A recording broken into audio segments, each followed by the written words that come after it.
नमस्कार। कार्यक्रम सीधा कुरा जनतासँग हेर्नको निमित्त न्यूज 24 टेलिभिजन हेरेर बसिरहनुभएका सम्पूर्ण दर्शक महानुभावहरूलाई स्वागत छ।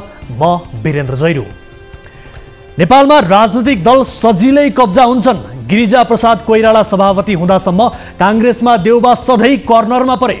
अक्सर केन्द्रीय समितिमा संसदीय दलमा गिरिजाले आफ्नै जय जयकार गाउनेहरूबाट बहुमत पुर्याउँथे। अहिले शेरबहादुर देउबा त्यही गरिरहेका छन्। पहिले शेरबहादुर देउबा चाहिँ अहिले गगन थापाहरू कर्नरमा परेका छन्। राष्ट्रपतिले नयाँ सरकार बनाउन म्याद तोकिसकेकी छन्। घुमीफिरी कांग्रेसमा शेरबहादुर देउबा, एमालेमा केपी ओली र माओवादीमा प्रचण्डद्वारा कब्जा भएका दलहरूकै हातमा फेरि पनि सत्ता घुम्ने भएको छ। यी तीन नेताकै वरिपरि नेपालको राजनीति त हुने नै भयो, तर यो संयोगबाट हुन्छ चाहिँ के? यी तीनै नेताका अब त्यस्ता कुनै रहर बाँकी नै छैनन् जुन उनीहरूले राज्यको स्रोत उपयोग दुरुपयोग गरेर प्राप्त गर्न नसकेका हुन्। एकातिर नेताको रहर छन्, धेरै पुरा भइसके, अर्कोतिर राष्ट्रको रहर वा स्वार्थ पनि हुन्छ। तर के फेरि पनि प्रमुख तीन नेता प्रधानमन्त्री भएमा राष्ट्रका रहर पुरा होला नि त? पटक पटक टेस्टेड र फेलियर नेताहरूबाट देशमा त्यस्तो के उखपात होला, त्यस्तो के उत्पात होला? खासमा अब नेपालमा जे हुनेवाला छ यो नेपाली जनतालाई अग्रिम जानकारी छ। जानकारीको यो विषय हो, फेरि पनि देशमा शेरबहादुर देउबा नै प्रधानमन्त्री बन्दैछन्। सञ्चार माध्यमहरूमा प्रधानमन्त्रीका रूपमा शेरबहादुर देउबा छैटौं पटक नियुक्त भन्ने समाचारको शीर्षक हेरेपछि बाँकी समाचार पढिनेवाला छैन। औपचारिकताका लागि यस्तो समाचार प्रकाशन गर्नु मिडियाको बाध्यता हो, तर यसपटक कुनै पनि मिडियाले शेरबहादुर देउबा छैटौं पटक प्रधानमन्त्री बनेको समाचार नछापे पनि फरक चाहिँ पर्दैन। आफ्नै शरीर सम्हालिन नसकिरहेको अवस्थामा देश सम्हाल्ने जिम्मेवारी थोपर्नु एक प्रकारको त पापै हो। तर मान्छेको जात साह्रै चाम्रो हुँदो रहेछ दर्शकबिन। अक्सिजन सिलिन्डर बोगी बोगी पनि सत्ता बनेपछि मरि हत्तै गरिदिँदो रहेछ। असली नशा त राजनीतिमा हुँदो रहेछ, बदनामी चाहिँ रक्सी चुरोट गाँजाको छ। पैसा र पदका लागि दल फेर्दै हिँड्नेहरूले बेला बखत अन्तर्मनमा बसेको राष्ट्रियता पनि फेरिदिन्छन्। आफ्नो जन्मभूमि विरुद्ध काम गर्ने गरी विदेशीले लगाएको अराएको काम गर्नेहरू पनि छन्। राप्रपाका अध्यक्ष राजेन्द्र लिङदेनले त आफ्ना सांसदहरूलाई सम्झाउँदै भनेका छन्, विदेशी दूतावासमा रक्सी र मासु खान बोलाउलान्, खान पाए भन्दैमा नदौडिनु, होस गर्नु। अध्यक्ष लिङदेनले भनेको कुरा सुनेपछि मात्रै मन झसङ्ग भयो। हिजोसम्म हामी ठान्थ्यौँ विदेशीले हाम्रा नेतालाई पैसाको राम्रै बिटोले किन्दा हुन्, तर आज थाहा भयो यिनीहरू त मासु र रक्सीमै बिक्री हुँदा रहेछन्। खुडा खुकुरी र रगत बगाएर जोडेको यो राष्ट्र र स्वाभिमान अहिलेकाले कति सस्तैमा बेच्दा रहेछन्। मान, इमान र स्वाभिमान बेच्नेहरू राजनीतिमै रहेछन्, तर देह बेचेको भनेर चाहिँ निरीह महिलाहरू बेकार वा बदनाम छन्। दर्शकबिन, फेरि पनि प्रधानमन्त्री हुन सरकार ढाल्ने बनाउने खेलमा तीन व्यक्तिहरू सक्रिय हुनेछन्। ती हुन् शेरबहादुर देउबा, केपी ओली र प्रचण्ड। आगामी 5 वर्षमा 5वटा सरकार बन्यो भने पनि आश्चर्य नमान्नु होला। सरकार बनाउने र भत्काउने खेल गरेर प्रधानमन्त्री नै भए पनि यी नेताहरूले मचाउने उत्पात चाहिँ के होला त? गर्ने उन्नति प्रगति चाहिँ के हो त? यो प्रश्नको जवाफ हो, अब केही गर्न बाँकी छैन, गर्ने कुनै योजना पनि छैन। सरकार बनाएपछि जनतासँग गरिएका वाचा फालिन्छन्, त्यो पनि डस्टबिनमा। अनि सुरु हुन्छ नियुक्तिको व्यापार। सार्वजनिक सम्पत्ति भाडामा दिने धन्दा, सरुवा र बडुवाको नयाँ रेट अनुसार असुली कर्म, स्वदेशी उद्योग बन्द गराएर विदेशी वस्तुले मुलुक भर्ने, ढुकुटी रित्याउने खेल आदि इत्यादि। राज्य सत्तासँग निकट भएर काम गरेका, यो देशमा व्यापार व्यवसाय गरिरहेका, विभिन्न पेसा रोजगारीमा क्रियाशील भएकाहरूलाई नेपाल र नेपाली नेताको हविगत थाहा नै छ। यसकारण फेरि पनि कोही जनता अल्मल्याएर विकासका भाषण गरिरहेका छन्, कोही समृद्धिका नारा लगाइरहेका छन्, स्वाधीनता र सीमा रक्षाको कुरा पनि गर्नेहरू पनि छन्। आजका दिनमा एमालेलाई प्रतिपक्षी भन्ने धारणा बनाउन बेकार छ। भोलि एमालेको सरकार बन्यो भने कांग्रेसलाई प्रतिपक्ष मान्न नसक्ला। तथ्य के हो भने प्रतिपक्षमै भए पनि ठुला धन्दामा प्रतिपक्षले पनि भाग पाउँछन्। शक्तिशाली आयोगहरूमा प्रतिपक्षलाई भाग नदिने हो भने नियुक्ति नै प्रभावित हुन्छ। प्रतिपक्षले भाग पाएन भने संसदमै रडाको हुन्छ। यसकारण हामी भ्रममा छैनौँ कि अब जुन दल सरकारमा गए पनि, जो कोही प्रतिपक्षमा बसे पनि कुरा एउटै हो, लुट्ने देशै हो। यसपटक राप्रपा र राष्ट्रिय स्वतन्त्र पार्टीलाई पनि जनताले राम्रै मत दिए। कम्तीमा यी दुई दल प्रतिपक्षको रूपमा संसदमा बसिदिए पुग्छ। अत्याचारी शैलीको शासनबाट देशलाई मुक्ति दिने हो भने प्रतिपक्षी दलहरूले राम्रो भूमिका खेलिदिए पुग्छ। जनतालाई शासन राम्रो चाहिने हो, नेताका गफ होइन। देउबा ओली प्रचण्डको जय जयकार गरेर 2-4 लाखको जीवन चलेको होला। ती 2-4 लाख उनीहरूसँगै सती गए पनि विकल्प बलियो भयो भने अर्को चुनावमा पुरानाहरू विस्थापित हुनेछन् र यो हुनैपर्छ। यसकारण अबको आश प्रतिपक्षमै मात्र छ। आउनु सुरु गरौँ जनताको चासो गुनासो र प्रश्नसहितको विशेष कार्यक्रम सीधा कुरा जनतासँग।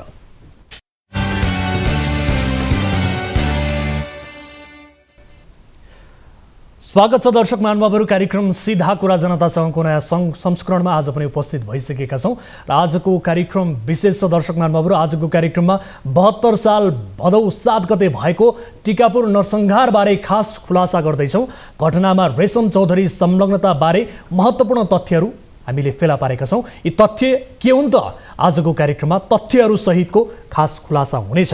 र यस्तै आजको कार्यक्रममा काठमाडौँ महानगरका एक नगर प्रहरी बारेको विशेष रिपोर्ट प्रस्तुत गर्दैछौँ। ती नगर प्रहरीले नगर प्रहरी प्रमुख राजुनाथ पाण्डेको अत्याचार सहन नसकेर राजीनामा दिएको बताएका छन्। साथै पाण्डेले घुस खाएको सम्मको आरोप ती नगर प्रहरीको छ। यसको अन्तर्य के हो? नगर प्रहरी प्रमुख राजुनाथ पाण्डेसँग लाइभ कुराकानी आजको कार्यक्रममा हुनेछ। र यस्तै देउता चढेको भन्दै एक प्रहरी जवानको श्रीमतीमाथि कथित माताले तातो पन्यु र त्रिशूल प्रहार गरेकी छन्। घटना कुनै दूरदराजको होइन, सङ्घीय राजधानीकै हो। अन्धविश्वासको पराकाष्ठा सम्बन्धीको यो रिपोर्ट आजको कार्यक्रममा देखाउँदैछौँ र ठगीमा परेका पीडितहरूको गुनासो समेटिएको रिपोर्ट पनि आजको कार्यक्रममा प्रस्तुत गर्दैछौँ र समयले साथ दिए तपाईँ दर्शक महानुभावहरूसँगको प्रत्यक्ष कुराकानीमा जोडिनेछौँ। समयले साथ दिए। कार्यक्रमको सुरुवात गरौँ ताली र गालीबाट। यसअघि हामीले सोधेको प्रश्न थियो, नेकपा एमालेका अध्यक्ष केपी शर्मा ओली र राष्ट्रिय स्वतन्त्र पार्टीका सभापति रवि लामिछाने बीच भएको भेटले वैकल्पिक राजनैतिक समीकरण बन्न लागेको सङ्केत गर्छ भन्नेले तालीमा र गर्दैन भन्नेले गालीमा भोट गर्नुपर्ने थियो। जस अनुसार 59.54% तालीमा र 40.46% गालीमा मत जाहेर गर्नुभएको छ। अर्थात् केपी ओली र रवि लामिछाने बीच भएको भेटले वैकल्पिक राजनैतिक समीकरण बन्न लागेको सङ्केत गर्छ भन्नेमा बढी मत परेको छ। तालीमा दर्शकहरूले बढी मत व्यक्त गर्नुभएको छ। दर्शकहरू, अब ताली र गालीका लागि आजको प्रश्न यस प्रकार छ। नेपाली काङ्ग्रेसको संसदीय दलको नेता चयनका लागि हुने निर्वाचनमा गगन थापालाई डाक्टर शेखर कोइराला पक्षले समेत समर्थन गरेको छ। यो सन्दर्भलाई काङ्ग्रेसमा पुस्तान्तरणका लागि दबाब बढ्दै गएको मान्न सकिन्छ भन्नेले तालीमा र सकिँदैन भन्नेले गालीमा भोट गर्नुहोला। हाम्रो पात्रको एप्लिकेसनमा गएर ताली र गालीका लागि भोट गर्न सक्नुहुनेछ र भोटिङ सुरु हुन्छ अब आजको पहिलो अनि महत्त्वपूर्ण विषय, टिकापुर नरसंहारका दोषीहरूलाई उम्काउन सरकारले अध्यादेश ल्याएको छ। नेताहरूले भनिरहेका छन् मुख्य योजनाकार रेशम चौधरी घटनास्थलमै थिएनन् त उनी कसरी दोषी हुन्छन्? 2 तहका अदालतले गरेको ठहरलाई चुनौती दिँदै केही महिना अघि नेकपा एमालेका अध्यक्ष केपी शर्मा ओलीले त मुख्य योजनाकार रेशम चौधरी निर्दोष रहेको फैसला सुनाएका थिए। नेपालमा अदालतलाई चुनौती दिँदै केपी ओलीले फैसला गरे। तर आज हामी खास खुलासा गर्दैछौँ। 72 साल भदौ 7 गते भएको घटनामा रेशम चौधरी संलग्न थिए भन्ने कुराको प्रहरी अनुसन्धान रिपोर्ट सहित आज हामी उपस्थित भएका छौँ। रेशम चौधरीले त्यो दिन कसलाई फोन गरे, को व्यक्तिको के भूमिका थियो, प्रहरीले तयार पारेको मिसिलमा के प्रमाणहरू छन् त? यस सम्बन्धी खास खुलासा गर्दैछौँ। अदालतभन्दा एक कदम अघि बढेर फैसला सुनाउँदै हिँड्ने नेताजीहरूले पनि कम्तीमा आजको यो रिपोर्ट हेर्नुहोला। रिपोर्ट हेर्न छुट्यो भने कार्यकर्ताहरूले आफ्ना नेताहरूलाई लिङ्क पठाइदिनु होला।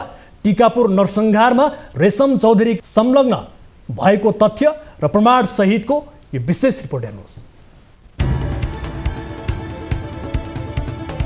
टिकापुर नरसंहारका मुख्य योजनाकारका रूपमा अभियोग प्रमाणित भएर कैदी जीवन बिताइरहेका रेशम चौधरीलाई रिहा गर्न सरकारले अध्यादेश ल्याएपछि 7 वर्ष अघिको घटना पुनः बहसमा आएको छ। रेशम चौधरीलाई जेलमुक्त गर्न प्रमुख राजनैतिक दलहरू अहिले पनि प्रयासरत छन्। केही शीर्ष नेताहरूले त घटनास्थलमै नरहेका निर्दोष व्यक्तिलाई फसाइएको दाबी गरिरहेका छन्। 72 साल भदौ 7 गते टिकापुरमा 8 सुरक्षाकर्मी र एक नाबालकको हत्या भएको त्यो घटनामा के रेशमलाई जबरजस्ती मुछिएको थियो? यो प्रश्नको जवाब खोज्न त्यो बेला प्रहरीले गरेको अनुसन्धान रिपोर्ट हेर्नुपर्ने हुन्छ। मोबाइल तथ्याङ्क विश्लेषणले भन्छ रेशम घटनास्थलकै रेन्जमा थिए। दर्शकहरू, रेशम चौधरीले प्रयोग गर्ने मोबाइलको यो कल डिटेल्स हेर्नुहोस्। यहाँ कालो पृष्ठभूमिमा अंकित मोबाइल नम्बर 9851128736 रेशम चौधरीको हो, जुन समयमा प्रहरीको हत्या भइरहेको थियो त्यो बेला रेशमको व्यक्तिसँग सम्पर्कमा थिए भन्ने यो कल डिटेल्सले पुष्टि गर्छ। नेपाल टेलिकमले टिकापुर क्षेत्रमा राखेका विभिन्न टावरसँग सम्पर्क भएको कल डिटेल्समा स्पष्ट उल्लेख छ। कालो पृष्ठभूमिमा रहेको मोबाइल नम्बरले अन्य मोबाइल नम्बरसँग गरेको सम्पर्कले घटनासँग रेशमको प्रत्यक्ष सम्बन्ध रहेको पुष्टि गर्छ।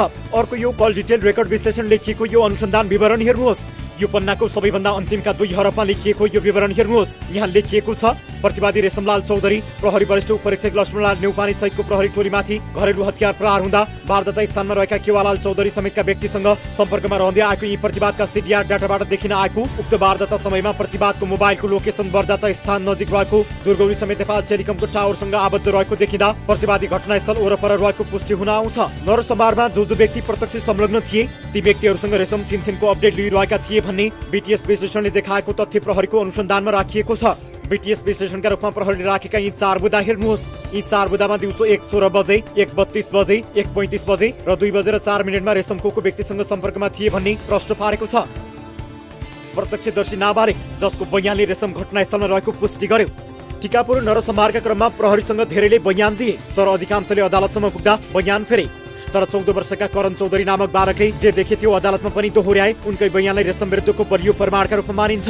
नरसंहारमा संलग्न तथा प्रत्यक्षदर्शी करणले अदालतमा गरेको बयान यस्तो छ, मैले मौकामा अधिकार प्राप्त अधिकारी समक्ष गरेको बयानमा लेखिएको बेहोरा र सही छाप मेरो नै हो। वारदाता घटनास्थलबाट बरामद भएका सामान मध्ये सोदिन बन्चरो र चक्कु प्रतिवादी प्रदीप चौधरीको हातमा थियो। तरबार टिक्लीगढका मान्छेहरूको हातमा देखेको हुँ। अन्य सामानहरू कसको हातमा थिए मलाई थाहा भएन। प्रतिवादी सुन्दरलाल कठरिया बाहेकको नाम थाहा छैन, निजको ठेगाना थाहा भएन। निजलाई मैले घटनास्थलमा देखेको हुँ तर निजको कुनै हात हतियार देखेको थिएन। निजको हातमा प्लेकार्ड देखेको थिएँ। साथै निजले कोही कसैलाई कुटपिट गरेको देखेको पनि थिएन।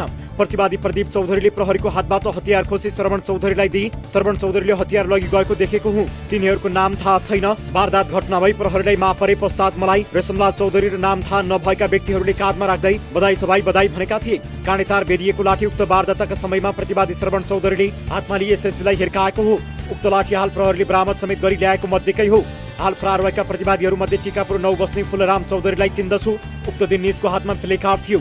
अन्य फरार प्रतिवादीलाई चिन्दैन। वारदाताको समयमा प्रहरी निरीक्षक समेतका 4 जना व्यक्ति सुरक्षाकर्मीलाई प्रतिवादी प्रदीप चौधरी समेतले भाग्दै गर्दा पछाडिबाट बन्चरोले हानी ठालेका हुन्। अन्य व्यक्तिलाई म चिन्दिन। मैले नचिनेका व्यक्तिहरूले सुरक्षाकर्मीहरूले आगो समेत लगाएको देखेको हुँ। सो मध्येका प्रतिवादी राजाराम चौधरीले पेट्रोल खन्याएका हुन्। घटना पूर्व चिरिमी चौराहाको गोल्डेन स्कुलमा मिटिङ भएको थियो। त्यहाँ के कुन योजना भयो मलाई थाहा भएन। उक्त घटनामा मैले 1 जना व्यक्तिलाई लाठीले कुटपिट गरेको हुँ। निज हाल जिउँदैछन्। प्रहरीबाट हात हतियार प्रतिवादी रेशमलाल चौधरी, श्रवण चौधरी र प्रदीप चौधरीले लुटी लगेका हुन्। सञ्चार सेट कसले लगे थाहा भएन। प्रतिवादी श्रवण चौधरीले यस अदालतमा बयान गर्दा वारदाता घटनामा मेरो कुनै संलग्नता छैन भनी गरेको बयान झुटा हो। निजको समेत उक्त घटनामा संलग्नता थियो। प्रतिवादी मध्येका भेषालाल चौधरी बाहेक सबैको उक्त घटनामा संलग्नता रहेको छ। प्रतिवादी लाहुराम चौधरी र लक्ष्मण चौधरीलाई मैले घटनास्थलमा देखेको थिएन। निजहरूको घटनामा कुनै संलग्नता छैन। वारदातको दिन प्रतिवादी रेशमलाल चौधरीको हातमा लाठी थियो। सोही लाठीले सुरक्षाकर्मीलाई हिर्काएका हुन्। देख्नेका आँखा फुटे, केपी ओली सही। टिकापुर नरसंहारमा संलग्न भएकाहरूले दिएको बयान, कल डिटेल्स आदिले रेशमलाल चौधरीको संलग्नता पुष्टि गरेको थियो। 2 तहका अदालतले पनि रेशमको अभियोग प्रमाणित गरेका छन्। तर नेपालमा अदालतभन्दा माथि केपी ओली छन्। नेकपा एमालेका अध्यक्ष केपी ओलीले स्थानीय निर्वाचन ताकै कैलाली पुगेर रेशम चौधरी घटनाको बेला त्यहाँ नरहेको जिकिर गरेका थिए। घटनामा आफै संलग्न भएका प्रत्यक्षदर्शी भन्दा बढी जान्ने सुन्ने भएर केपी ओलीले गरेको भाषण यस्तो छ, मलाई थाहा छ यहाँका थारू नेता जेलमै छन्। अनेकौं हजार मान्छे मरे, जेलमा हुनु परेन। यहाँ हुँदै नभएको मान्छेलाई मुद्दा लगाएर, अर्को मान्छेलाई मुद्दा लगाएर यहाँ हुँदै नभएका रेशम चौधरी त्यस बेला यहाँ थिएनन्, उनलाई मुद्दा लगाउनु पर्ने कुनै कारण थिएन। ओलीले वाइट बडी जहाज खरिद गर्दा त्यो घटनाको छानबिन रोकेका थिए। उनले आफ्ना प्रिय कार्यकर्ता रविन्द्र अधिकारीलाई जोगाउन आफैले जहाज खरिदमा कुनै भ्रष्टाचार नभएको र अधिकारी निर्दोष रहेको फैसला सुनाएका थिए। व्यवसायी विश्वप्रकाश मिश्रसँग 70 करोड कमिसन माग्ने गोकुल बास्कोटाका सम्बन्धमा पनि छानबिन हुन सकेन। त्यसमा पनि ओली आफै न्यायाधीशका रूपमा प्रस्तुत भएर छानबिनमा बाधा गरेका थिए। टिकापुर नरसंहार अघि राजेन्द्र महतो, उपेन्द्र यादव, अमरेश कुमार सिंह र देव गुरुङले टिकापुरमा थारूहरूलाई उत्तेजनामा ल्याउने गरी भाषण गरेका थिए।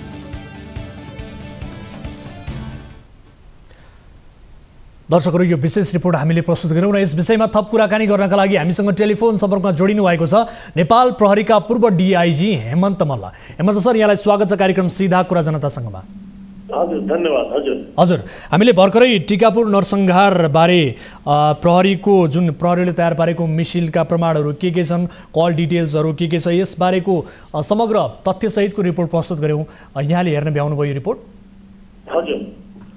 तपाईको मनमा उब्जेको प्रश्न चाहिँ के हो, विशेष गरी यो रिपोर्ट हेरिसकेपछि बताउनुहोस् न सबैभन्दा पहिले। सबैभन्दा पहिला हामीले के बुझ्नुपर्छ भने तपाईँको प्रहरी संगठन हो, प्रहरीले धेरै अनुसन्धान गरेको छ होइन, र प्रहरीले गरेको अनुसन्धान तपाईँको अदालतबाट जुन प्रमाणित भइसकेको छ त्यसलाई तपाईँ नकार्नुहुन्छ। सत्तामा पुगेपछि जे पनि यदि गर्नु खोज्नुहुन्छ भनेपछि अब प्रहरी विभागमाथि तपाईँको नम्बर 1 त अविश्वास गरेको हुन्छ। हरेक अविश्वासको कुराहरू आउँछ एउटा कुरा, र अर्को कुरा जुन हामीले पटक पटक भन्दै आएका छौँ, यो राजनीतिक पार्टीहरूमा जुन अपराधीकरणको कुराहरू भन्दै आएको छौँ, अहिले त त्यो झन् प्रमाणित पनि हुन्छ। किन प्रमाणित हुन्छ भनेपछि 5-5 जना मान्छे जुन मान्यहरू छन् तिनीहरूलाई शपथ खुवाउने कि नखुवाउने, तिनीहरूले गरेको अपराधमाथि तपाईँको प्रश्न चिन्ह एकतिर खडा छ, र तपाईँ यो पनि फिर्ता लिन खोज्दै हुनुहुन्छ।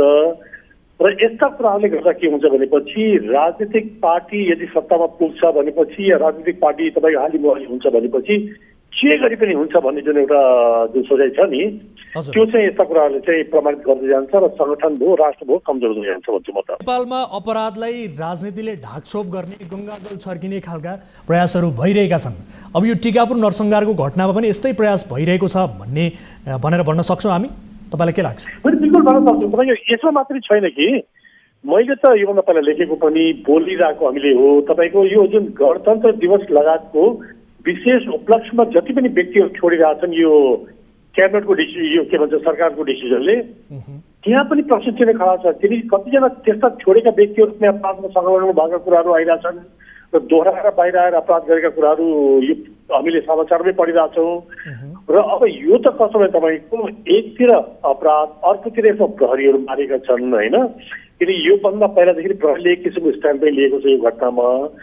यदि अब यसलाई सरकारले पनि अब अध्यादेशको मार्फत फिर्ता लिन्छ भनेपछि ब्रिटेनका अध्यादेश पास हुन सकेन भनेपछि यो अध्यादेशको पनि फजियत हुन्छ एकतिर होइन, र अर्कोतिर के छ भनेपछि तपाईँको प्रहरीले जुन गरेका अनुसन्धानहरू छन् या प्रहरीको विरुद्ध जुन भाग अपराधहरू छन् त्यसमा सरकारले के भन्छ मुद्दा फिर्ता लिनु भनेको त यो त संगठनकोले गरेको अनुसन्धानको पनि फजियत हो, र अर्कोतिर के भनेपछि तपाईँको नेपाल प्रहरीमाथि नै तपाईँको एक किसिमको अपमान गरे जस्तो लाग्छ मलाई त। हजुर, अब विशेष गरी तपाईँ लामो समय प्रहरी सेवामा पनि रहनुभयो, आबद्ध रहनुभयो होइन। प्रहरीले गरेको अनुसन्धानलाई 2 तहको अदालतले मान्यता दिने तर नेताहरूले मान्यता नदिने खालको परम्परा देखियो। यो दोषी हो, यो होइन भन्दै एउटा फैसला सुनाउँदै हिँड्ने खालको प्रवृत्ति देखियो। यसलाई चाहिँ कसरी लिने त? हुन त तपाईँले पनि भन्नुभयो केही बेर अघि प्रहरीको अनुसन्धानलाई लिएर विश्वसनीयतामा प्रश्न एकातिर उठ्यो, अर्कोतर्फ सङ्गठनलाई नै अपमानित गरेको जस्तो पनि कुरा तपाईँले औल्याउनु भयो। यसलाई कसरी लिने भन्नुहोस् त? नेताहरूले जुन यो अदालतले समेत फैसला गरिसकेको कुरालाई लिएर फैसला सुनाउँदै हिँड्ने, आफ्नो ढङ्गले यसलाई व्याख्या गर्ने, यो शैलीलाई कसरी लिने? राम्रो भएन यो त। तपाईँको एकपछि अर्को मुद्दा फिर्ता लिने होइन, र तपाईँको यो प्रहरीले गरेका अनुसन्धानहरूमाथि पटक पटक म हेर्छु नेताहरूले जुन अदालतबाट पनि प्रमाण भएका मुद्दाहरू छन् त्यसमा प्रश्न चिन्हहरू उठाइरहेछन् कि अब यदि यस्तो हुने भनेपछि फैसला गर्ने या मुद्दा हेरिदिनको लागि अदालत किन चाहियो? यदि पोलिटिकल पार्टीले नै निर्णय गर्ने हो कुन अपराध हो कुन अपराध होइन भने नेपाल प्रहरी किन चाहियो भन्नुहोस् त? यसले त के हो भनेपछि सिङ्गो संगठन एकतिर नेपाल प्रहरीमाथि प्रश्न चिन्हहरू खडा गर्ने कुराहरू आइरहेछन्, र अर्कोतिर के भनेपछि तपाईँको अदालतले जुन नेपाल प्रहरीले गरेको अनुसन्धानमा केलाएर जुन हेरेर त्यसमा भएका प्रमाणको आधारमा जुन फैसला गरिरहेको छ, फैसलामाथि पनि तपाईँको यस्तो किसिमको यदि व्यवहारहरू हुन्छ भनेपछि भोलिको दिन प्रहरीले अनुसन्धान गर्ने किन? भोलि दिन यस्ता मुद्दाहरूलाई लिएर जाने किन र अदालतले पनि फैसला गर्ने किन होइन? यसले सन्देश चाहिँ राम्रो जाँदैन। हजुर, अब जस्तो यो घटनालाई पर्टिकुलरली यो टिकापुर नरसंहारको घटनालाई थारू विद्रोह भनेर चाहिँ परिभाषित गर्ने, त्यसमाथि यसलाई राजनीतिकरण गरेर एउटा रङ पनि दिने र जेलमा भएका अपराधीलाई छुटाउने खालको जुन एउटा प्रपञ्च भइरहेको छ, यसले भोलिका दिनमा कस्तो किसिमको असर गर्ला के लाग्छ तपाईँलाई? यो किनकि तपाईँ हेर्नुहोस् योभन्दा पहिला द्वन्द्वको समयको जुन कुरा छ नि अहिले पनि त्यो ट्रान्जेक्सन जस्टिस लगायतका कुरा छ त्यो पनि टुटेको छ नि एकतिर होइन र त्योदेखि बाहेक तपाईँले हेर्नुभयो थुप्रै यो तराईतिर पनि आपराधिक गिरोहहरू जन्मेका थिए र तिनीहरूले के भन्छ यो राजनीतिक नाममा आपराधिक वितण्डाहरू मचाएको थिए जम्मै अपराध गरे व्यक्ति मारे फिर्ताए तिनी खासमाथि कुनै के भन्छ कानुनी कारवाही भयो के भयो भनेर त्यो एउटा कुरा र अब विप्लवको माथि पनि म प्रश्न दिएर खडा गर्छु कि कहिले पोलिटिकल मूलधारमा आउने कहिले तपाईँ फेरि अन्डरग्राउन्ड हुने त्यहाँ व्यक्ति हत्याहरू भएको छन् यतातिरबाट भयो होला सरकारतिरबाट भयो होला उनीहरूतिरबाट भयो होला भनेपछि मन लागे विद्रोहको नाममा तपाईँको जे पनि गर्न पाइने र मन लागे तपाईँको खुला समाज पनि आउने होइन यदि यी कुराहरूलाई तपाईँको कानुनी दायरामा लिएर आइँदैन या तपाईँको त्यसलाई चाहिँ ट्रान्जेक्सनल जस्टिस लगायतका जुन कुराहरूलाई टुङ्गाएन भनेपछि भोलि दिन के हुन्छ भनेपछि समाजमा अपराध बढ्छ र समाज तपाईँको अपराधीकरणको जुन कुराहरू गर्छ नि हामीहरू उद्यमता बढ्छ समाजमा अनुशासनहीनता बढ्छ र अल्टिमेटली भने तपाईँको समाजमा अपराधीकरणको जुन कुराहरू गर्छ नि अपराधीकरण चाहिँ एकदम मरेर जान्छ फेरि अब हेर्नुहोस् न नरसंहार मचाएकालाई नै चाहिँ बाहिर निकाल्ने हो भने त्योभन्दा कम अपराध गरेका विशेष गरी चोरी डकैती गरेकाहरूलाई चाहिँ के गर्ने होला त नरसंहार गरेकालाई नै चाहिँ बाहिर निकाल्ने हो भने त बाँकीलाई पनि निकाल्नु पर्यो होइन त जेलमा किन राखिरहनु पर्यो जेल खाली गरे भइहाल्यो होइन हो त जी छोड्दै भइहाल्यो किनकि तपाईँको अहिले जेलमा ओभरक्राउडेड भयो भन्ने कुराहरू आइरहेको छ होइन सानसानो अपराध पनि मान्छेहरू थुनेका कुराहरू आइरहेछन् र सानसानो अपराध जुन अपराधमा व्यक्तिहरूलाई भित्र राख्न जरुरी पनि हुँदैन कुनै जरिवाना या कुनै हिसाबले बाहिर पनि निकाल्न सक्ने अवस्थाहरू हुन्छ तिनलाई चाहिँ भित्र थुन्ने तर यस्ता ठुल्ठुलो अपराध गरेकालाई बाहिर निकाल्ने हो भनेपछि त जे गर्ने भयो अब समाज के भन्छ सरकार भनेपछि तपाईँको यो अपराधीहरूको जथास्थ देखिने भयो कि त्यसले गर्दा यो समस्या राम्रो जाँदैन यसले अब यो घटनालाई लिएर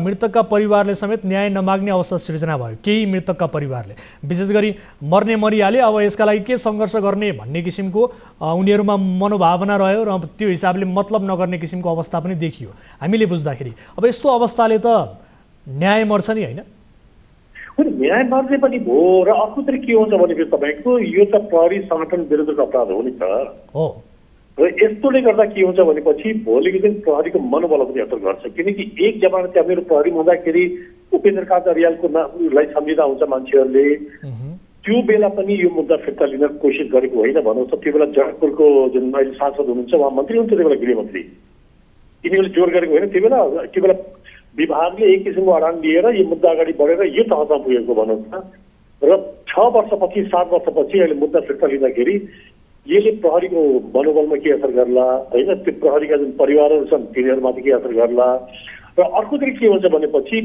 भोलिको दिन यो प्रहरीहरूले को जुन काम कार्य हुन्छ त्यसमा पनि यस्ता कुराहरूले चाहिँ असर गर्छ यो कुरा चाहिँ सरकारले ध्यान दिनुपर्छ तर सरकारले ध्यान दिएर छ जस्तो र यी कुराहरू सोचिएर जस्तो मलाई चाहिँ लाग्दैन अहिले सरकार यसमा चाहिँ तपाईँको संवेदनशील छ जस्तो मैले चाहिँ महसुस गरिरहेको छैन अब हेर्नुहोस् यो घटनामा हामी रेशम चौधरीलाई दोषी मानिरहेका छौँ तर विशेष गरी जनताका बीचमा गएर त्यो एउटा दङ्गा भड्काउने जनतालाई उत्तेजित बनाउने खालका भाषण गर्नेहरूलाई चाहिँ कारबाही हुनुपर्छ कि पर्दैन यसमा विशेष गरी उपेन्द्र यादव अमरेश कुमार सिंह जस्ता पात्रहरू देखिए होइन जनतालाई उत्तेजित बनाउने भड्काउने खालका भाषणहरू गर्ने यस्ता पात्रहरूलाई कारबाही हुनुपर्छ कि पर्दैन त त्यो त किनकि तपाईँको त्यो बेला यो मुद्दा त्यो समय जोडिने कुरा हो नि त किनकि एक किसिमको समाजलाई भड्काइयो एक किसिमका मान्छेहरूलाई तपाईँको यस्तो घटना गर्न सक्छ त्यो बेला हेर्नुपर्ने हो अब हाम्रो नेपाल त कस्तो भइदियो भनेपछि तपाईँको द्वन्द्वपछि पनि मैले पटक पटक बोलेको र पटक पटक उठाएको कुरा हो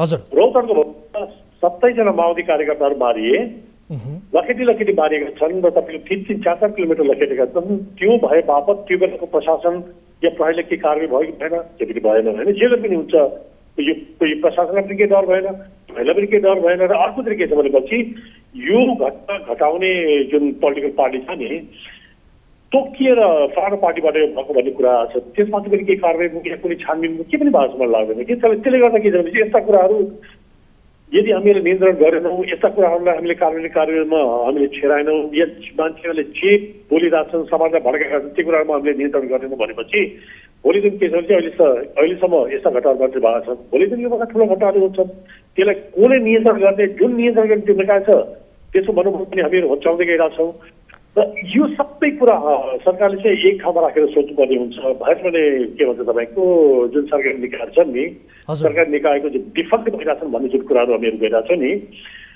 त्यसका कारकहरू के हुन् भने त्यसका कारकहरू चाहिँ यस्ता सरकारी जुन निर्णयहरू या तपाईँको सरकारी काम कार्यहरू हुन्छन् नि, यीहरू हुन् जस्तो लाग्छ मलाई। हजुर, हस् हेमन्त सर, यो समय र जानकारीका लागि म तपाईँलाई धेरै धेरै धन्यवाद दिन चाहन्छु यो संवादका लागि। धन्यवाद। हस्, धन्यवाद। दर्शक महानुभावहरू, हामीले पूर्व डिआइजी नेपाल प्रहरीका हेमन्त मल्लसँग कुराकानी गऱ्यौँ। विशेष गरी अपराधलाई राजनैतिक रङ दिएर ढाकछोप गर्ने प्रयास भइरहँदा टिकापुर नरसंहारमा दोषी रहेका भनिएका रेशम चौधरीलाई पनि चोख्याउनका लागि सरकारले अध्यादेश जारी गरेको छ। उनी निर्दोष हुन् भनेर राजनैतिक दलका नेताहरूले बेला बखतमा भाषणबाजी पनि गर्दै आएका छन्, जबकि दुई तहको अदालतले फैसला गरिसकेको विषय र प्रहरीका अनुसन्धानले पनि विभिन्न प्रमाणहरू जुटाइसकेको विषय, यो विषयलाई हामीले प्रस्तुत गऱ्यौँ र नेपालमा कसरी अपराधलाई राजनैतिक रङ दिइन्छ भन्ने सन्दर्भलाई पनि कोट्यायौँ। पालो भएको छ ब्रेक पछाडि फेरि पनि उपस्थित हुनेछौँ। कतै नजानु होला, यहाँहरू हेरिरहनु भएको छ कार्यक्रम सीधा कुरा जनतासँग, मात्र न्युज 24 टेलिभिजन।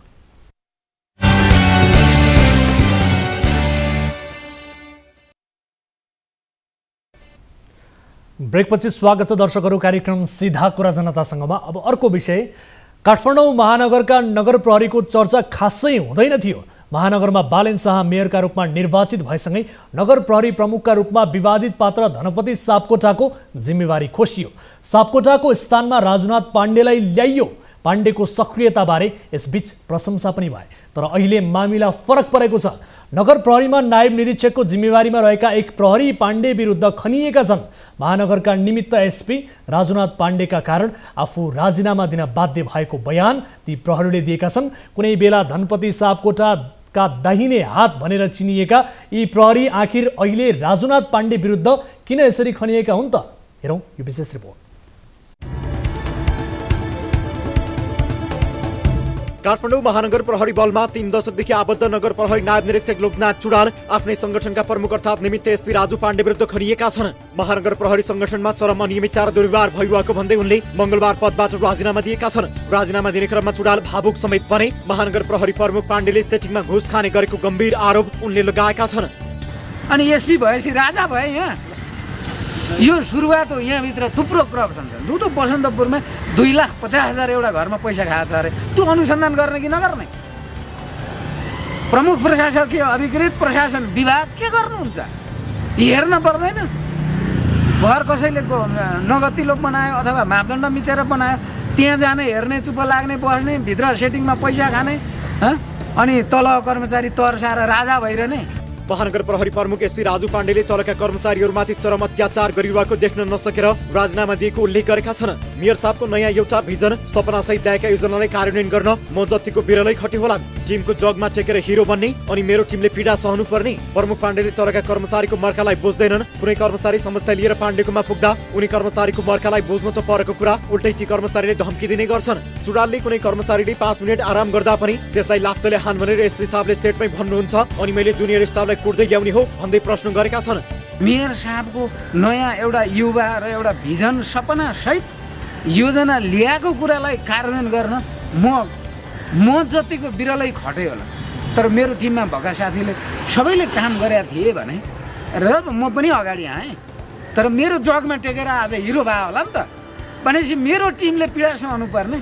उनले आफ्नो 29 वर्षको सेवामा पहिलोपटक नेतृत्वबाट यस्तो व्यवहार भएको बताएका छन्। महानगर प्रहरीले दिनमा 15 घण्टासम्म खटिनु परेको उनको भनाइ छ। यसअघि सुकुम्बासी बस्तीमा डोजर लिएर जाँदा मेयर बालेन र नगर प्रमुखको काँचो निर्णयको मारमा नगर प्रहरी परेका थिए। केही नगर प्रहरीहरू गम्भीर घाइते भई आइसियुमा भर्ना भएका थिए। विवादमा परेर महानगर प्रहरीको प्रमुखबाट धनपति सापकोटालाई हटाउँदै मेयर बालेन शाहले राजु पाण्डेलाई जिम्मेवारी सुम्पिएका थिए। मेयर बालेन शाहको हातमा हात र काँधमा काँध थापेर अघि बढेको भन्दै प्रमुख पाण्डेको चर्चा चुलिएको छ। तर कार्यकाल सम्हालेको 4 महिनामा नै नगर प्रमुख पाण्डेमाथि गम्भीर आरोप लागेको छ।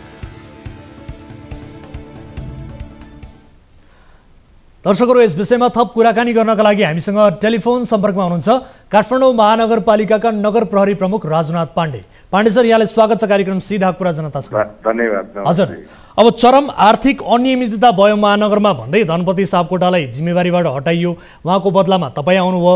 तपाईँ पनि आर्थिक अनियमितताको आरोप खेपिरहनु भएको छ यति बेला, त्यो पनि तपाईँका आफ्नै नायब नगर प्रहरी नायब निरीक्षक जो हुनुहुन्छ लोकनाथ चुडाल के भन्नुहुन्छ? अब यस्तो हजुर उसले कसरी भन्यो के भन्यो मलाई थाहा भएन होइन। हजुर हेर्नुहोस् हरेक सङ्गठन भनेको चेन अफ कमान्डमा चल्ने हो होइन। हाम्रो सङ्गठनको प्रहरी सङ्गठनको मेरुदण्ड भनेको चाहिँ चेन अफ कमान्ड र अनुशासन हो। चेन अफ कमान्ड र अनुशासनभित्र बस्नुपर्ने प्रहरी एउटा सहीले त्यो पनि मेरो एउटा सेक्टरमा खटाइएको सही हो। उसको चाहिँ हाकिम भनेको इन्सपेक्टर होला, डिएसपी होला, एसपी होला होइन।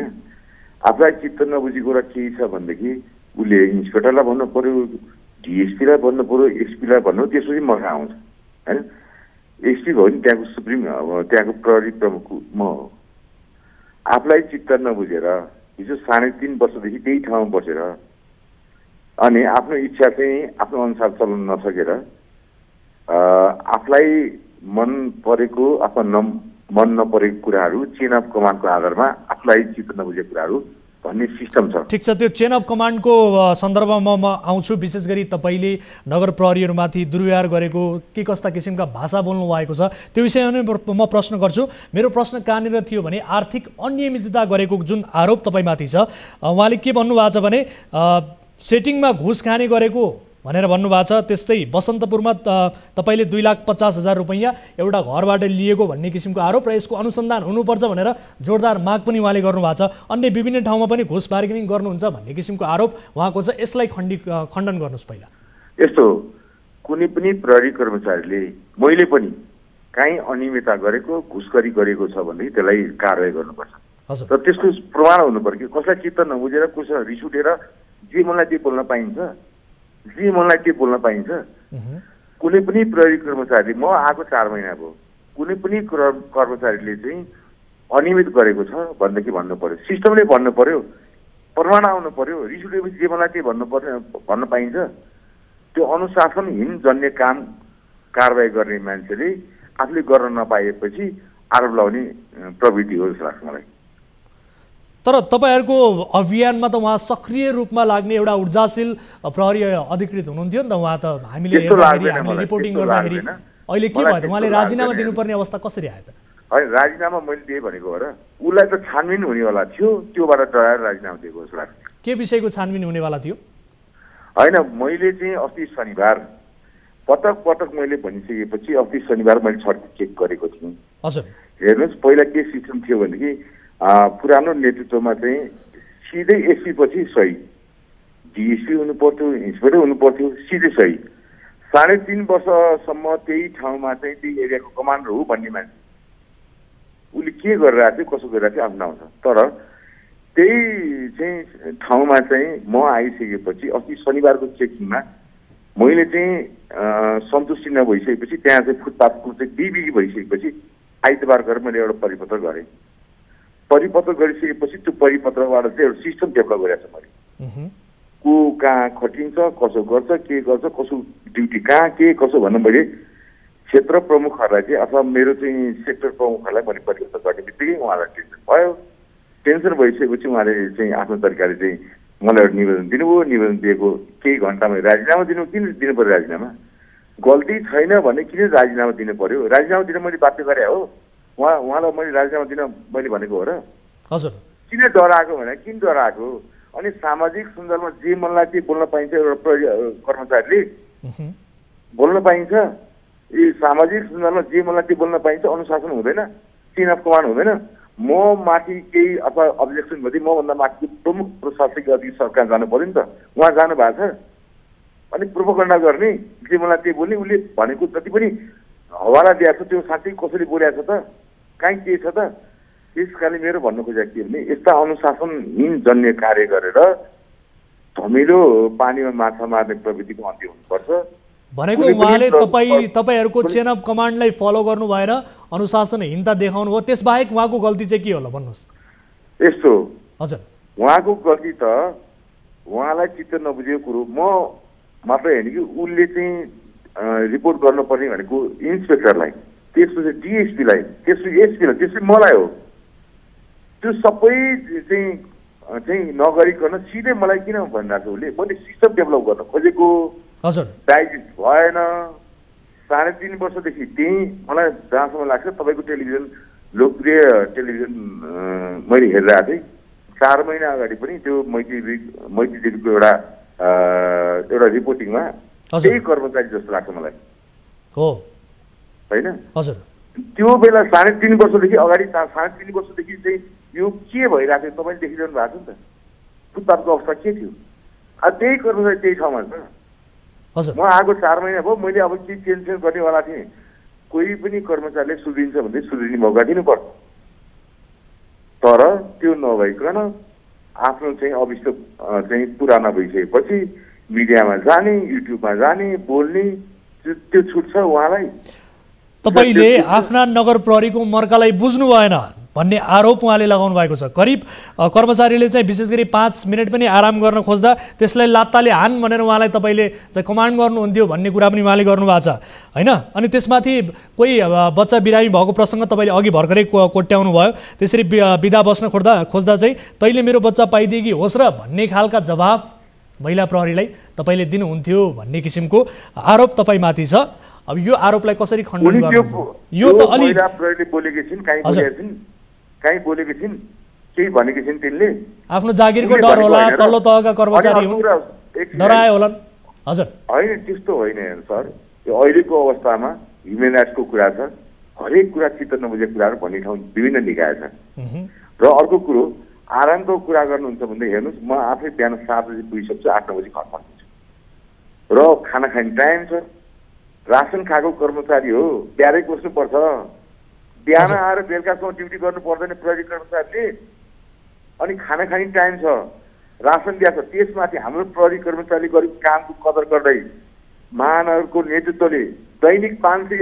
एक्स्ट्रा भत्ता दिएको छ हामीलाई अझ पुगेन अनि आराम चाहियो के चाहिएको त्यस कारणले गर्दाखेरि हेर्नुहोस् अहिलेको नेतृत्व एकदम कुशल इमान्दार हुनुहुन्छ 24 घण्टा हामी खट्न तयार हुनुपर्छ नसक्ने भए हेर्नुहोस् विचार गर्नुपर्छ हाम्रो अभियानमा हाम्रो महानगरको कानुन परिपालना गर्ने सिलसिलामा चाहिँ महानगरले चाहेको बेलामा हामी तयार हुनुपर्छ हामी प्रहरी कर्मचारी हो म्यान अफ द डिसिप्लिन हो प्रहरी भनेको तर हेर्नुहोस् है तर त्यही टिमको जगमा बसेर टेकेर चाहिँ तपाईँ हिरो बन्नुभयो अहिले हिरो बनिसके पछाडि सबैलाई राजा जस्तो एउटा राजसी ठाडमा चाहिँ त्यो शैलीमा व्यवहार गरिरहनु भएको छ उहाँहरूलाई हेपिरहनु भएको छ भन्ने किसिमको आरोप पनि तपाईँमाथि छ जनताहरूलाई चाहिँ म सोध्न चाहन्छु म कसरी खटिरहेको छु हरेक समस्या म आफै गएको छु म आफै फिल्डमा उत्रिएको छु होइन र म कुर्सीमा बसेर आदेश गर्ने कर्मचारी होइन हुन्छु म आफै फिल्डमा गएको म त्यहाँको प्रमुख प्रहरी बलको प्रमुख म आफै प्रत्येक फिल्डमा गएको छु मेरो प्रहरीको मोरल डाउन नहोस् भनेर म कुनै दिन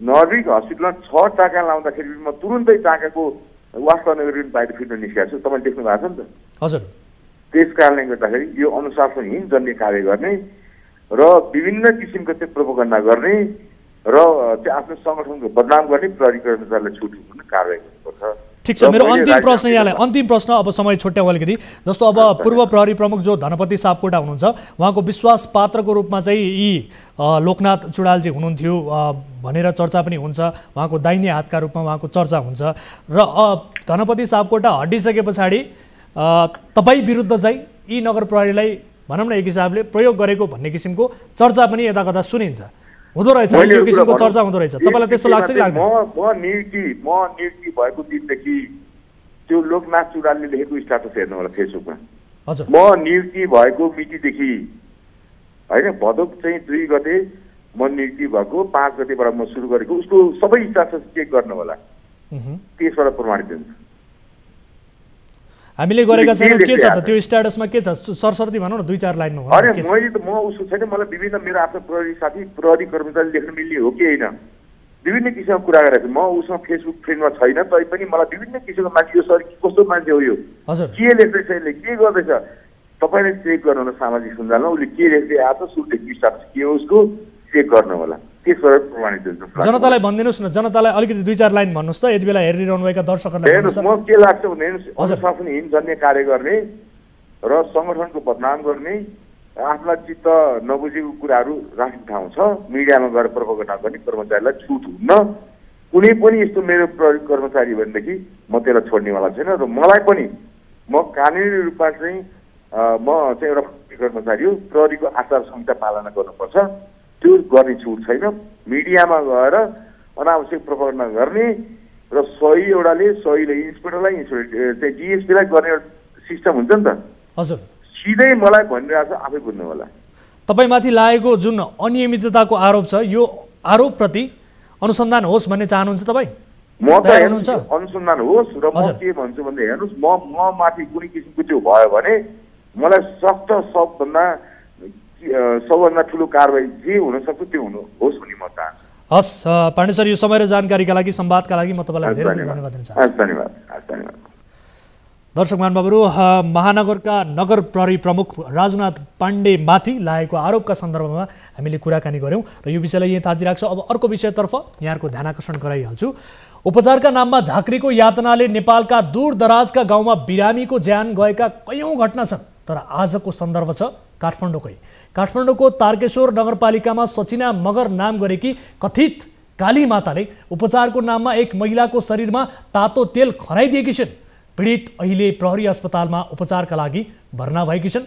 सुनसरीबाट उपचारका लागि काठमाडौँ आएकी बिरामीलाई उनका आफन्तले अस्पताल होइन झाँक्री कहाँ पुर्याएछन्। उपचार भन्दै तातो तेल खनाउने, पन्यु र त्रिशूलले डाम्ने काम गरे। आफन्त पनि कति सोझा कति अज्ञानी यस्तो यातनाले उपचार हुँदैन भन्ने पनि थाहा नपाउने। कालीमाताको आवरणमा यातनाको व्यापार गर्ने सचिना मगर र पीडितको पुरापुर घटनाक्रम के हो त? हेरौँ यो विशेष रिपोर्ट।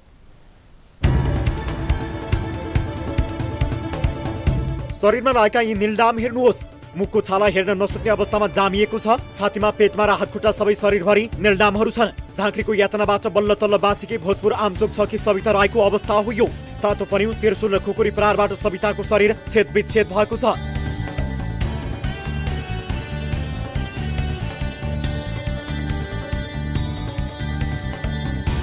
सविताका पति डिकमान राई नेपाल प्रहरीमा कार्यरत छन्। वर्षमा ड्युटीमा खटिएका जवान डिकमान घटनाको बारेमा थाहा पाउने बित्तिकै काठमाडौँ आए। तर आफ्नै श्रीमतीलाई समेत डिकमानले चिन्न सकेनन्।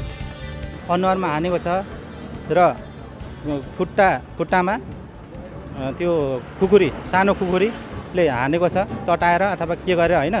त्यसपछि त्रिशूलले यस्तोमा चाहिँ घोपेको जस्तो देखिन्छ। अनुहार चिन्न सकिने अवस्था? अनुहार आज चाहिँ हस्पिटलमा डक्टरले चाहिँ सफा गरिसकेपछि अलिक चिन्न अवस्था छ। सुरुमा चिन्नु भएन आफ्नो श्रीमती?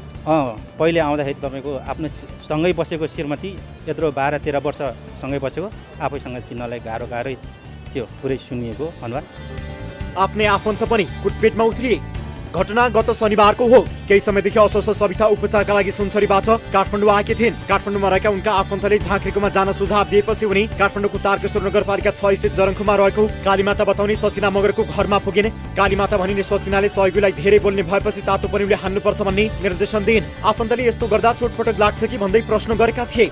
जवाफमा झाँक्रीले तपाईँको मान्छेलाई केही पनि हुँदैन, तपाईँ ढुक्क हुनुहोस्, भित्रको नराम्रो शक्तिलाई मात्रै असर हुन्छ भन्ने जवाफ दिइन्। झाँक्रीको निर्देशन अनुसार शनिबार बिहान 10 बजे उपचार सुरु गरियो। अर्थात् झाँक्रीको निर्देशन अनुसार सविताका हातखुट्टा बाँधियो र तातो पन्युले प्रहार गर्न थालियो। तातो पन्युले पोल्न थालेपछि सविता बचाऊ बचाऊ भनेर चिच्याउँदै गुहार माग्न थालिन्। त्यसपछि उनको मुख समेत थुनियो। उनी जति पटक चिच्याउँथिन् त्यति नै पटक माता भनिने सचिताले तातो पन्यु, त्रिशूल र खुकुरीले प्रहार गर्न निर्देशन दिन्थिन्। बोल्ने मुख समेत बन्द भएपछि सविताले हातको इसाराले बोल्न खोज्थिन्, तर त्यहाँ भएका कसैले उनको गुहार सुनेनन्। त्यसपछि सविता बेहोस भइन्। झाँक्रीको यातनाले गम्भीर घाइते भएकी उनलाई आफन्तले उद्धार गरी काठमाडौँको महाराजगञ्ज स्थित नेपाल प्रहरी अस्पताल भर्ना गरेका छन्।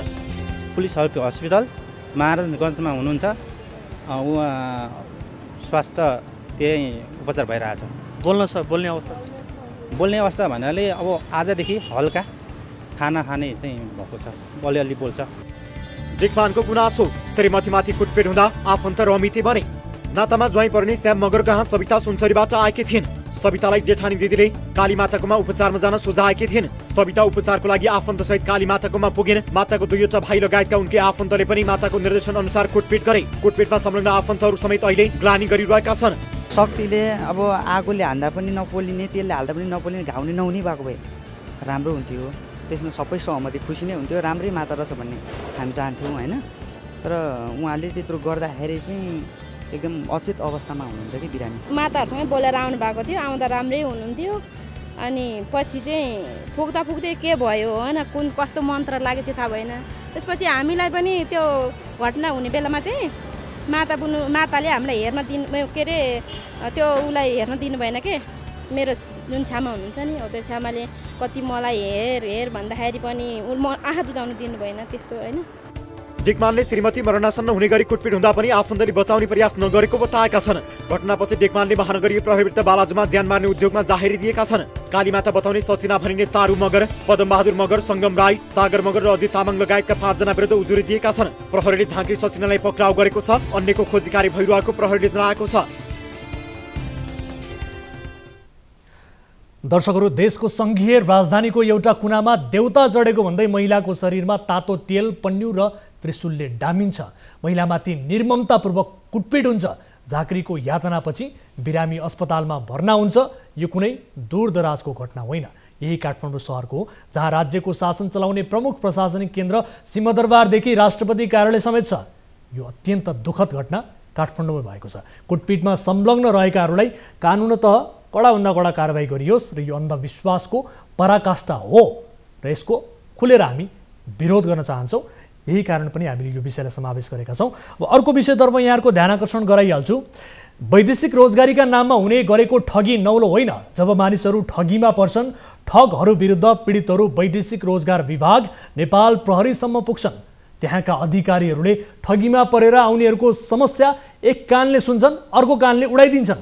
विभागका अधिकारीहरूले अक्सर भन्दा रहेछन् ती मानिसहरूलाई पक्राउ गरेर ल्याउनुहोस् अनि हामी कारबाही गरौँला। अनि प्रहरी अधिकारीहरूको जवाफ हुन्छ मान्छे फरार छ, खोज्दैछौँ। तर खोजी कहिले पनि हुँदैन। दिनहुँ ठगीका घटना हुन्छन्। कतिपय मानिसहरू जीवनभर ऋणमा डुब्छन्। तर राज्य संयन्त्रमा रहेकाहरूलाई यो कुराले छुँदैन। सिफलमा रहेको मल्टिपर्पोज मेन पावर र सञ्चालकहरू निराजन कार्की, विष्णु उप्रेतीको धन्दाबारेको एक प्रसङ्ग छ। अर्को प्रसङ्ग छ त्रिपुरेश्वर स्थित युनाइटेड मेन पावरले पासपोर्ट कब्जामा लिएर नदिएको सन्दर्भ। हेरौँ यी दुई सन्दर्भ जोडेर तयार पारिएको यो रिपोर्ट।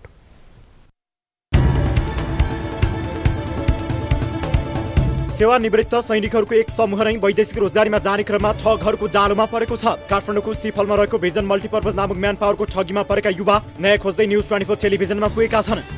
तपाईँहरूको अब हुन्छ पैसा हालिसकेपछि हाल्नु भयो भने तपाईँहरूको क्यान्सल हुन्छ है भनेर बिचमा हामीले यस्तो कुरा गरेको थियो क्या सर। यसले चाहिँ तपाईँहरू क्यान्सल हुनसक्छ, भोलि तुरन्त पैसा हाल्नुहोस् भनेर पैसा चाहिँ हालिदियो। हालेपछि हामीले चैतको यसले 20 गते फ्लाइट गर्ने भनेको थियो। अनि चैतको 20 गते हामीले 2 बजे एयरपोर्ट बोलाएको नि हो। एयरपोर्ट बोलाइसकेपछि एकाएक त्यो मान्छे सम्पूर्ण बिन भयो त्यसरी। पैसा आयो, टिकट आएर पैसा कुम्ल्याएर सञ्चालक फरार।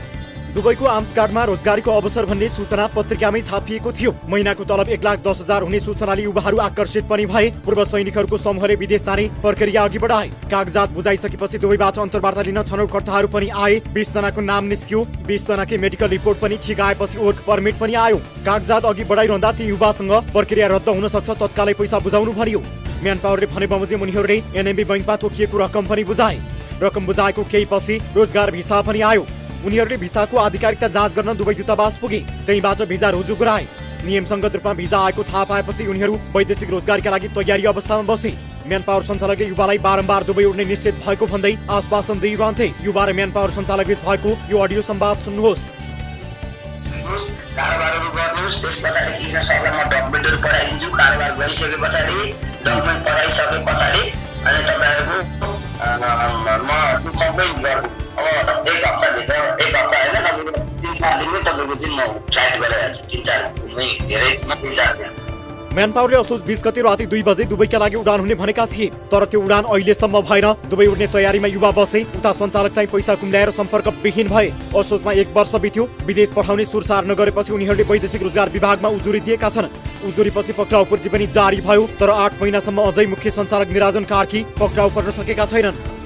म्यान पावरको नाम परिवर्तन गरेर ठगी धन्दा। पत्रिकामा भ्याकेन्सी प्रकाशित हुने बेलामा हेम्स इन्टरनेसनल भनेर बोर्ड टाँसिएको थियो। तर पछि पैसा तिर्ने बेलामा म्यान पावरको बोर्डमा लेखिएको नाम पनि परिवर्तन भयो। परिवर्तन नाम थियो भिजन मल्टिपर्पोज। म्यान पावर सञ्चालकको नाम निराजन कार्की हो। तर विष्णु उप्रेती नामक यी व्यक्तिले आफै सञ्चालक हुँ भन्ने गरेका थिए। हामीले 1 वर्ष भयो जब अझै त्यो वैदेशिक रोजगारले मुद्दा हालेको ऊ भयो होइन। मुद्दा हालेपछि 1 वर्षसम्म त मान्छे त अस्तिसम्म व्हाट्सएपमा हामीले व्हाट्सएपको ऊ पनि टिपायो। सबै टिपाउँदाखेरि के भयो त समाउँछु भने मान्छे यहीँ चाहिँ बसिरहेछ, केही पनि गर्न। अनुसन्धानमा जानु भने उहाँ चाहिँ टेकुमा जानुहुन्छ, टेकुमा यता जानु भन्छ होइन। हामी चाहिँ झनै त्यो पीडितबाट नि झन् बढी पीडित भयो। ठगिएका 7 जना युवा हाम्रो कार्यालयमा आइपुगेका छन्। प्रत्येकले 7 देखि 8 लाख रुपियाँ म्यान पावरले बुझाएका छन्। हातमा पैसा बुझाएका रसिदहरू छन्। म्यान पावर सञ्चालकसँग कारोबार भएका सबै कागजातहरू पनि छन्। तर युवाहरूलाई न्याय दिने निकाय छैन। अहिले यो भिजन मल्टिपर्पज नामक म्यान पावरमा ताला लागेको छ। उनीहरू विभागमा धाउँदै आएका छन्। विभागका कर्मचारीले तपाईहरू आफै पक्रेर ल्याउनुहोस् भन्ने गरेका छन्। विभागको यस्तो जवाफले उनीहरूलाई पीडामाथि पीडा थप्ने गरेको छ। हामी चाहिँ सरकारी निकायमा गइसकेका छौँ, तर सरकारी निकायबाट सुनवाई भएन क्या सर। अब हामी चाहिँ पीडित भयौँ। अब यो कम्तीमा अब साउले त हामीलाई त घरमा आएर जवाब दिन्छ होइन, हामीले त त्यो पैसा दिएको छौँ, त्यसको त ब्याज तिरिरहेको छौँ हामीले। हामी त अनि सरकारी निकायमा गएर झन् पीडितमाथि पीडित भइयो क्या सर। हाम्रो सुनवाई भएन त्यसको होला। सुनवाई हुने 1 वर्ष भइसक्यो सर। मान्छे काट्नु छ भने पौडो खानु पऱ्यो नि त मान्छे त। पौडो खाने हामीले त्यो वैदेशिक रोजगारमा कुरा गर्दाखेरि त्यहाँको मेन अब वैदेशिक रोजगार प्रमुखले भन्नुहुन्छ तपाईँले पक्रेर ल्याउनु पऱ्यो, तपाईँले ल्याएसम्म कारवाही गर्छ। सर हामीले पक्रिने भए त हामीले किन मुद्दा दिनु, किन उनी भएन नि सर, मुद्दा दिनु त्यो बेकार भयो त सर। हामीले जति ठगे हाम्रो साथीभाइहरू होइन र नठगेछ नि हो। अब त्यति मात्रै नभएर हाम्रो घर परिवार कति बिचल्ली छ, हाम्रो परिवारहरू कति बिचल्ली भइरहेछ। आज हिजो कति राम्रो परिवार थियो, आज मेरो छोराले समेत के थियो भने त कमाउन सक्ने भएपछि बाबा भन्छ, अहिले त कमाउन नसक्ने भएपछि यतिसम्म भन्छ कि यत्रो जन्मासी त के अरे चाहिँ दिने कर्तव्य तपाईँको पनि किनिदिनु पऱ्यो, यो किनिदिनु पऱ्यो भनेर पहिला जसरी किनिदिएको थियो अहिले किन्न सकेको छैन। गत चाहिँ 23 गते पक्राउ प्रति जारी भए पनि सञ्चालक मध्येका 1 विष्णु उप्रेती पक्राउ परेका छैनन्। वैदेशिक रोजगार विभागले पनि ठगहरू विरुद्धको देखाउनुपर्ने तदारुकता देखाएको छैन। पीडितहरू वैदेशिक रोजगार विभाग धाइरहेका छन्। विभागले खोजिरहेका छौँ भन्ने रेडिमेड जवाब दिने बाहेक अरू केही काम गर्न नसकेको आरोप उनीहरूको छ। सञ्चालक फरार भए पनि म्यान पावरका कर्मचारी कृष्णवट धरोटीमा छुटेपछि उनीहरू थप सशङ्कित बनेका छन्। यो ठगीमा संलग्नहरू विरुद्ध भएका कारबाहीका सम्बन्धमा समेत पीडितहरूलाई जानकारी नदिनुले संशय बढाएको छ। पासपोर्ट कब्जा गरेर म्यान पावरमा ताला। वैदेशिक रोजगारको नाममा भइरहेको ठगीमा अर्को एक घटना पनि हाम्रो कार्यालयसम्म आइपुगेको छ। यी हुन् जीवन तामाङ। त्रिपुरेश्वर स्थित युनाइटेड म्यान पावरले उनीसहित 4 जना युवाको पासपोर्ट नै कब्जा गरेपछि उनीहरू समस्यामा परेका छन्। जीवन ज्यामी काम गरेर जीवन गुजारा गर्दै आएका छन्। खेलकुदको लागि कतार पठाइदिने भन्दै म्यान पावरले उनीहरूबाट पासपोर्ट अन्य कागजात दिएको थियो। तर विदेश पठाउनु त परेको कुरा, उनीहरूको पासपोर्ट नै नियन्त्रणमा राखेर म्यान पावर सञ्चालक चाहिँ फरार छन्। म्यान पावरको गेटमा ताला नै लागेको छ। ज्यामी काम गरेर खाने मान्छे अब साउकरी नझिक्नु झिकिसक्यो। अब उसले त छोड्दैन हेर्नु। अनि अब हामी त कोरा बाल तिरौँ कि त्यो ज्यामी काम गरेर खाउँ कि यसलाई खोजौँ कि भयो। अब हामीलाई अरूभन्दा त्यस्तै हो। पासपोर्ट एउटा दिनुभयो भने अन्त एप्लाई गरेर भए पनि उसले पठाउनु भयो झन् राम्रो हो। अब उसँग त हामी जाँदै जाँदैन, यसै फस्यो उसै फस्यो। यी युवाको अरू माग केही छैन। पैसा खर्च भएको उनीहरूलाई गुनासो छैन, तर आफ्नो पासपोर्ट फिर्ता हुनुपर्ने माग उनीहरूले गरेका छन्। दर्शकहरू, मान्छेलाई ठगेर उनीहरूको बिल्लीबाट बनाएर जीवनभर ऋणमा डुब्ने बनाएर ठगेको पैसाले कति दिनसम्म सुख शान्ति देला, कति दिनसम्म अमन चैन देला, यो पाप लाग्ने विषय हामी भन्न चाहन्छौँ। यी ठगहरूलाई कानुनको कठघराले पर्खिरहेको छ। एक न एक दिन तपाईँहरूको बास जेलमा पक्कै हुनेछ। यस विषयलाई हामी गम्भीरताका साथ फलोअप गर्नेछौँ र पाप लाग्ने विषय हो। हामी फेरि पनि भन्छौँ, यसरी सुख शान्ति पक्कै पनि मिल्दैन। ठगेर अरूलाई बिल्लीबाट बनाएर सडकसम्म पुग्ने स्थिति बनाएर सुख शान्ति कहिले पनि मिल्नेवाला छैन। पाप धुरीबाट कराउँछ। यही विषयहरू प्रस्तुत गर्दा गर्दै आजलाई कार्यक्रम सीधा कुरा जनतासँगको निर्धारित समय सकिएको छ। कुनै पनि समस्या पर्नुभएको छ, कुनै पनि आपद विपदमा पर्नुभएको छ भने हाम्रो टोल फ्री नम्बर 1660 011 2424, एनसेल नम्बर 98 015 7 2424 र भाइबर नम्बर 9745 61 56 54 मा 24 घण्टा तपाईँले कल गर्न सक्नुहुनेछ। आफ्ना समस्याहरू टिपाउन सक्नुहुनेछ र प्रत्यक्ष रूपमा भेटेर आफ्ना समस्याहरू राख्न चाहनुहुन्छ भने बालुवाटार स्थित न्युज 24 टेलिभिजनको कार्यालयमा उपस्थित हुन सक्नुहुनेछ। आफ्ना समस्याहरू राख्न सक्नुहुनेछ। तपाईँका समस्या समाधान गर्ने कोसिस हामी गर्नेछौँ भन्दै कार्यक्रम सीधा कुरा जनतासँगबाट म वीरेन्द्र जैरू बिदा हुन्छु। नमस्कार।